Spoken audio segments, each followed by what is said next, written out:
Welcome to Rubab Portal. Let's explore the inspiration our great Sahaba Radhiyallahu Ta'ala anhum. A'udhu billahi minash shaitanir rajim. Bismillahir Rahmanir Rahim. Rabbi shrah li sadri wa yassir li amri wahlul uqdatam min lisani yafqahu qawli. Rabbi zidni ilma. آج کے ہمارے مبارک صحابی ہیں حضرت زید بن حارثہ رضی اللہ تعالیٰ عنہ۔ جی ہاں، حضرت زید بن حارثہ وہی تو ہیں جو حضور پاک صلی اللہ علیہ وآلہ وسلم کے منہ بولے بیٹے تھے، اور جن کے متعلق نبی پاک نے فرمایا تھا کہ میں زید کا وارث ہوں اور زید میرا وارث ہے۔ آپ رضی اللہ تعالیٰ عنہ کی ابتدائی زندگی۔ حضرت زید کا تعلق یمن کے ایک معزز قبیلے بنو قلب سے تھا۔ آپ کے والد حارثہ بن شراحی کو اللہ نے دنیا کی بہت سی نعمتوں سے نوازا تھا۔ 3 بچوں کا یہ کنبہ ہنسی خوشی اپنی زندگی گزار رہا تھا کہ یکایک ہوا کا رخ بدل گیا۔ آپ کی والدہ آپ کو ساتھ لے کر ایک قافلے کے ہمراہ اپنی ماں کے گھر جا رہی تھیں کہ راستے میں راہزنوں نے یہ قافلہ لوٹ لیا اور زید بن حارثہ کو بھی اغوا کر لیا۔ والد کو جب اپنے بیٹے کے اغوا کا پتہ چلا تو جیسے غم سے دیوانے ہی ہو گئے۔ زید کی جدائی میں جو اشعار حارثہ نے کہے وہ دوست دشمن کو بھی رلا دیتے تھے۔ دوسری طرف زید بن حارثہ کے لیے قدرت نے وہ مراتب مقرر کر رکھے تھے کہ جن کے لیے فرشتے بھی جھوم اٹھتے تھے۔ غلامی کا دور۔ آپ کو راہزن مکہ کے قریب ایک بستی کے بازار میں لے گئے۔ وہاں ام المومنین حضرت خدیجہ کے بھتیجے نے آپ کو 400 درہم کے عوض خرید لیا اور مکہ آ کر حضرت خدیجہ کی نظر میں پیش کر دیا۔ جب رسول پاک صلی اللہ علیہ وآلہ وسلم کا نکاح حضرت خدیجہ رضی اللہ تعالیٰ عنہ سے ہوا تو آپ نے حضرت زید کو حضرت خدیجہ کے گھر دیکھا۔ حضرت زید کے خصائل و اطوار رسول پاک کو اتنے پسند آئے کہ آپ نے حضرت زید کو حضرت خدیجہ سے مانگ لیا۔ اس طرح اس 15 برس کے نوجوان کو اس مبارک ہستی کے زیر سایہ رہنے کی سعادت ملی۔ حضرت زید کو بھی رسول پاک سے ایسی ہی محبت تھی کہ ان کو رسول پاک کی زیارت کے بغیر چین نہ آتا تھا۔ اسی سال قبیلے بنو قلب کے کچھ افراد حج کی نیت سے مکہ آئے۔ ایک دن وہ لوگ حارثہ بن شراحیل کا ایک نوحہ جو اس نے اپنے بیٹے یعنی حضرت زید کی جدائی میں لکھا تھا بہت پرسوز آواز میں پڑھ رہے تھے کہ حضرت زید کا وہاں سے گزر ہوا۔ وہ ٹھٹک کر رک گئے۔ قبیلے والوں نے فوراً ان کو پہچان لیا اور واپس جا کر یمن ان کے والد حارثہ بن شراحیل کو ان کے گمشدہ بیٹے کے مل جانے کی خوشخبری دی۔ ان کے والد مکہ آئے اور رسول پاک صلی اللہ علیہ وآلہ وسلم کی خدمت میں حاضر ہوئے۔ کہا، اے صاحب قریش، میں ایک ستم رسیدہ شخص ہوں، خدا کے لیے میرے لخت جگر کو مجھ سے ملا دیں اور مجھے اجازت دیں کہ میں اس کو اپنے ساتھ لے جاؤں۔ حضور پاک نے فرمایا کہ جو زید پسند کرے میں وہی کروں گا۔ حضرت زید رضی اللہ تعالیٰ عنہ نے جواب دیا، میرے آقا، میں آپ کی ذات گرامی پر کسی کو کیسے ترجیح دے سکتا ہوں؟ میں ان لوگوں کے ساتھ واپس نہیں جانا چاہتا۔ میرے آقا مجھ پر اتنے مہربان ہیں کہ حقیقی والدین بھی اپنی اولاد پر اتنے مہربان نہ ہوں گے، اس لیے میں ان کے غلامی کو 1000 آزادیوں پر ترجیح دیتا ہوں۔ حضرت زید کے اس جواب پر حضور پاک اتنے خوش ہوئے کہ آپ نے اسی وقت زید بن حارثہ کو آزاد کر دیا اور ان کا ہاتھ پکڑ کر خانہ کعبہ میں تشریف لے گئے اور قریش کے مجمع کے سامنے اعلان فرمایا کہ لوگوں گواہ رہنا کہ زید آج سے میرا بیٹا ہے اور میں اس کا وارث ہوں اور یہ میرا وارث ہے۔ زید بن حارثہ کے والد نے جو ہی ان دونوں کی محبت دیکھی تو وہ خوش اور مطمئن ہو کر وطن واپس چلے گئے۔ یہ واقعہ رسول اللہ کی بعثت سے پہلے کا ہے۔ آپ رضی اللہ تعالیٰ عنہ کے حالات زندگی۔ حضرت زید بن حارثہ سب سے پہلے اسلام لانے والوں میں شامل ہیں۔ چونکہ حضرت زید حضور پاک سے محبت رکھتے تھے لہٰذا عام لوگوں میں حضرت زید حب رسول اللہ کے لقب سے مشہور ہو گئے تھے۔ حضرت زید کا خلوص اور اللہ اور اس کے رسول کی راہ میں جان نثار کرنے کا جذبہ آپ کو بارگاہ نبوت میں ایک امتیازی مقام عطا کرتا تھا۔ نبوت کے 4تھے سال جب رسول نے نبوت کا عام اعلان کر دیا، مختلف قبائل کو تبلیغ دینے کا کام شروع کیا تو کفار نے اپنے مظالم ڈھانے شروع کر دیے۔ جب آپ مختلف علاقوں میں تبلیغ کے لیے جاتے تھے تو حضرت زید آپ کے ساتھ ہی ہوتے تھے۔ سفر کے دوران اکثر رسول پیادہ ہوتے اور حضرت زید اونٹنی پر سوار ہوتے۔ نبوت کے 10ویں سال ماہ شوال میں رسول پاک صلی اللہ علیہ وآلہ وسلم حضرت زید کو لے کر بنو بکر قبیلے میں تشریف لے گئے، مگر انہوں نے آپ صلی اللہ علیہ وسلم کی کوئی پذیرائی نہ کی۔ پھر اب دونوں بنو قحطان بھی گئے، مگر وہاں بھی لوگوں نے حق بات نہ سنی۔ طائف کا سفر۔ آپ صلی اللہ علیہ وآلہ وسلم حضرت زید کے ہمراہ طائف تشریف لے گئے۔ طائف کے سردار سخت بد اخلاقی سے پیش آئے۔ طائف کے اوباشوں اور لونڈوں کو آپ کے پیچھے لگا دیا اور وہ آپ کو خوب ستاتے۔ ان لوگوں نے آپ کے 10 روزہ قیام میں ایسا طوفان بدتمیزی برپا کیا کہ خدا کی پناہ، یہ لوگ آوازیں کستے، تالیاں پیٹتے، نعوذ باللہ، اور آوازیں کستے۔ حضرت زید اپنے آپ کو رسول اللہ کی ڈھال بنا لیتے۔ ان کی کوشش ہوتی کہ کوئی بھی پتھر رسول اللہ کی طرف آئے تو وہ اسے اپنے جسم پر روک لیں، مگر آپ دونوں ہی پتھروں سے زخمی ہو جاتے۔ مجبوراً آپ صلی اللہ علیہ وآلہ وسلم نے شہر سے باہر انگوروں کے ایک باغ میں پناہ لی۔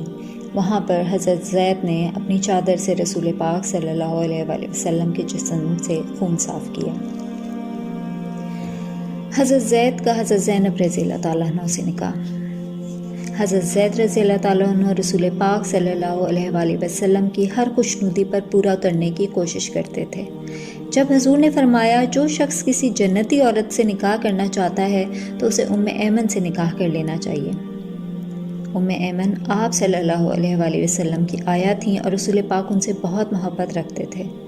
حضرت زید نے رسول پاک کی خوشنودی کی خاطر حضرت ام ایمن سے نکاح کر لیا، جبکہ وہ ان سے عمر میں خاصی بڑی بھی تھی۔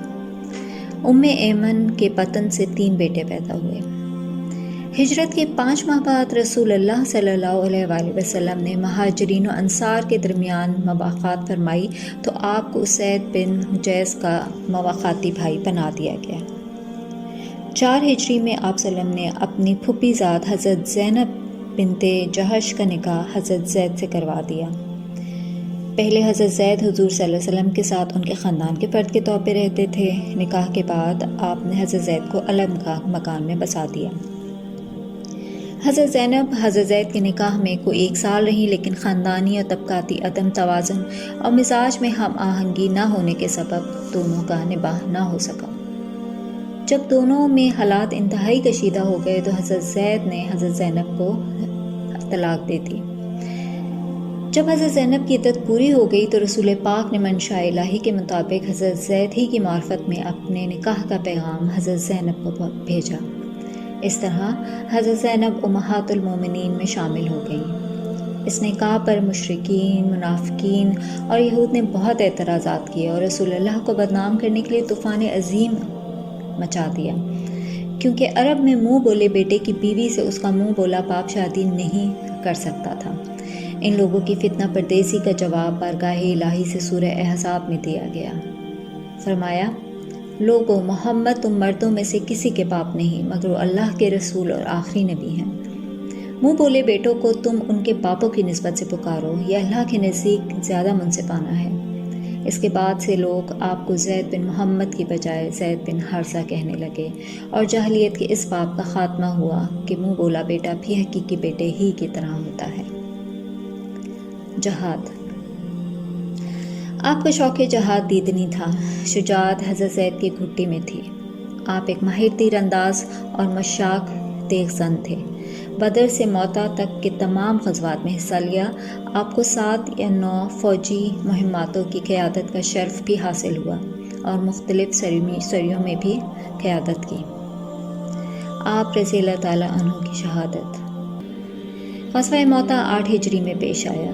رسول پاک نے 3000 مجاہدین کا لشکر آپ کی قیادت میں موتا روانہ فرمایا اور رخصت کرتے وقت فرمایا کہ اگر زید شہید ہو جائے تو جعفر بن ابی طالب لشکر کے امیر ہوں گے، اور اگر وہ بھی شہید ہو جائیں تو عبداللہ بن رواح قیادت سنبھالیں گے۔ موتا کے مقام پر دشمنوں کی تعداد 1 لاکھ تھی، تاہم مسلمان اللہ کے بھروسے پر ان طاغوتی قوتوں سے بھیڑ گئے۔ نہایت خونریز جنگ ہوئی، جس میں حضرت زید نے کمال درجے کی استقامت اور شجاعت کا مظاہرہ کیا۔ اپنے ساتھیوں کو جوش دیتے رہے۔ جنگ جب عروج پر تھی، حضرت زید رضی اللہ تعالیٰ عنہ کے سینے پر ایک نیزہ لگا اور وہ شہید ہو کر نیچے گر گئے۔ حضرت جعفر نے آگے بڑھ کر علم کو تھام لیا۔ پھر کیا، پھر وہ بھی شہید ہو گئے۔ عبداللہ بن رواحہ نے قیادت شروع کی۔ جب وہ بھی شہید ہو گئے تو حضرت خالد بن ولید رضی اللہ تعالیٰ عنہ نے علم سنبھالا اور قوت کو جمع کر کے دشمن پر ایسے حملے کیے کہ ان کے پاؤں کھڑ گئے اور مسلمان فتح یاب ہو کر مدینہ واپس آئے۔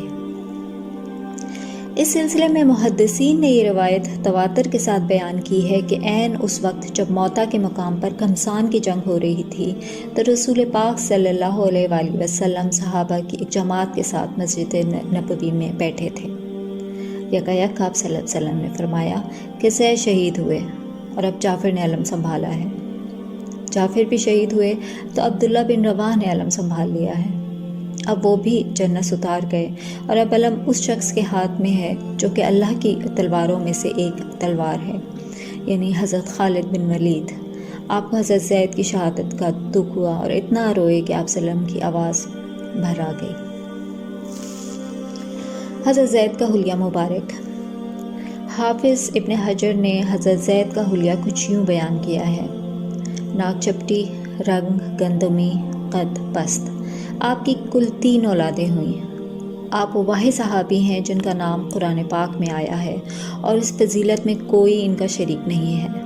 آپ حب النبی کے لقب سے مشہور تھے۔ حضرت عائشہ رضی اللہ تعالیٰ عنہ فرماتی ہیں کہ اگر حضرت زید آپ کی رحلت کے وقت زندہ ہوتے تو رسول پاک صلی اللہ علیہ وآلہ وسلم حضرت زید ہی کو اپنا جانشین مقرر فرماتے۔ حضرت زید کی حالات زندگی اور ان کی فضیلت۔ حضرت زید رضی اللہ تعالیٰ عنہ شجاعت کا پیکر تھے۔ آپ نے 7 جنگوں میں قیادت کی۔ حضور آپ کو اپنے خاندان کا رکن مانتے تھے۔ حضرت عمر نے جب اپنے دور خلافت میں اصحاب کا وظیفہ مقرر فرمایا تو اپنے بیٹے عبداللہ بن عمر کا وظیفہ 2500 درہم اور اسامہ بن زید کا وظیفہ 3000 درہم مقرر فرمایا۔ حضرت عبداللہ بن عمر نے اس پر اعتراض کیا تو حضرت عمر رضی اللہ تعالیٰ عنہ نے فرمایا کہ رسول اللہ صلی اللہ علیہ وسلم اسامہ کو تم سے اور اسامہ کے باپ یعنی زید کو تمہارے باپ سے زیادہ محبوب رکھتے تھے۔ جنگ موتا کے بعد شہیدوں کا انتقام لینے کے لیے جو لشکر موتا روانہ کیا گیا اس کا امیر 18 سالہ اسامہ بن زید کو بنایا گیا، جبکہ سب نامی گرامی اصحاب اس لشکر میں شریک تھے۔ آپ صلی اللہ علیہ وسلم شدت علالت کے باوجود ان لوگوں کے اس اعتراض کا جواب دینے کے لیے منبر پر تشریف لائے جنہوں نے اسامہ بن زید کو لشکر کے امیر بنانے پر اعتراض کیا تھا۔ آپ نے فرمایا، لوگو، میرے لیے یہ اعتراض کوئی نئی بات نہیں ہے۔ پہلے بھی تم اسامہ کے باپ کو بھی لشکر کا امیر بنانے پر اعتراض کر چکے ہو۔ خدا کی قسم، زید قیادت کے لائق تھا اور مجھے محبوب تھا، اور اب اسامہ مجھے تم سے زیادہ محبوب ہے۔ چونکہ نبی صلی اللہ علیہ وآلہ وسلم نے حضرت زید کی، اس لیے حضرت زید دین و دنیا کے ہر معاملے میں رسول اللہ کی تعلیمات کا اتباع کرتے تھے۔ ہمیشہ سادے، پیوند لگے اور کھردرے کپڑے پہنتے تھے۔ اپنی جوتیوں کی خود مرمت کرتے، جو کی روٹی پانی میں بھگو کر کھاتے۔ آپ اگرچہ ایک فوجی افسر تھے مگر میدان جنگ میں ایک عام سپاہی کی طرح حصہ لیتے تھے۔ آپ جب کہیں جاتے تو اپنے لیے خیمہ نہ لگاتے اور ساتھیوں کو بھی سادگی کی تلقین کرتے۔ پانی خود ہی بھر کے لے آتے۔ گھر میں بوریے اور چند برتنوں کے سوا کچھ نہ تھا۔ آپ کہتے تھے کہ اس دنیاوی گھر کی آرائش سے کیا فائدہ جس سے بہت جلد رخصت ہو جانا ہے۔ عبادت۔ حضرت زید کو عبادت سے شغف تھا۔ رات کو عبادت کرنے والے تھے۔ تہجد کا ہمیشہ اہتمام کیا۔ خشیت الہی سے آنکھیں اشک پا رہتی تھیں۔ مسکینوں، یتیموں، بیواؤں کی خدمت فرض سمجھتے تھے۔ یہی وہ خصائل تھے جنہوں نے حضرت زید بن حارثہ رضی اللہ تعالیٰ عنہ کو رسول پاک صلی اللہ علیہ وآلہ وسلم کا محبوب بنا دیا تھا۔ اللہ تعالیٰ ہم سب کو ان اصحاب کے نقش قدم پر چلنے کی توفیق عطا فرمائے۔ آمین ثم آمین۔